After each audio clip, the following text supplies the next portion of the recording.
Yung mga kamay ninyo. Hindi po, kuya. Umayos ang upo. Good morning, housemate. Good morning, kuya. So, for today's bagong araw, may bagong housemate. Kaso, may nawalang housemate na si Eileen. Kagabi ang eviction night. At ang pumalit ay si Rian R. Suyat. So, umupo ka. Umupo kayo na maayos. Ang lalaroin natin ngayon ay kaldero o baso. Karderelo po. Kaldero. Anong pinili ni JD ulit? Kaldero. So, mahirap na. O baso, mailalagay akong Jolen. Tapos, kung kanino mapunta yung Jolen, pwede kayo magpalitan ng pwesto. Kung kanino napunta yung Jolen, siya yung talo. Iko na yung, wag maingay ah!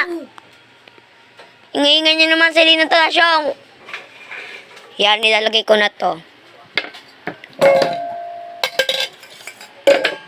Okay. Magpalitan ng pwesto. Kung gusto nyo magpalitan, harap na ah! Harap na! Harap na. Oh. Kung kanino naman mapunta ang Jolen, out na. Pwede kayo magpalitan ng pwesto. Kung gusto nyo lang. Okay. Ang Jolen ay nakay kaldero. Out. Out ka na uwa. How? Halo lang yan. Halo. Magaling yan, di ba, Junjun? Alam ko yan, no, nirararo yan. Oo. Okay, yarap. Harap. Gusto niyo magpalitan? Hindi. Hindi. Okay. Ay, palitan. Wala na. Wala na. Sabi ko, Okay. Congratulations. JD, ikaw ang panalo. Nakay kaldero ang Jolen. Ay, ilalagay ko na si Jolen. sige.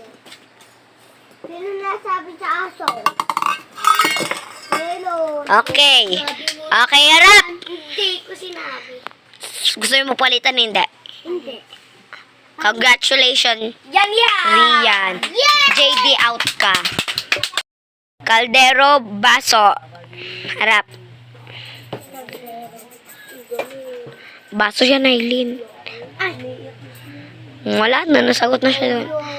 Pero, Aileen, sabihin ko, panalo ka. Rian, nandyan yung Jolin. Okay. Anak niya. Oh. Kaldero o baso? Hindi naman ulit. Wait lang pala, hindi ko pa nalipat yung Jolin. Ba't ako na naman kasi?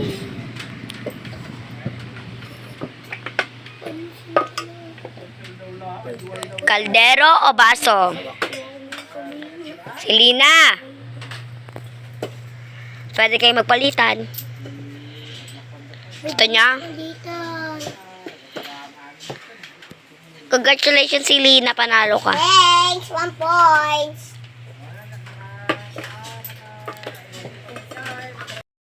Baso o kaldero? Wala pa, ililipat pa lang. Tignan niyo. Parang baliktad. Bukit, bayan mo nga kasi siya.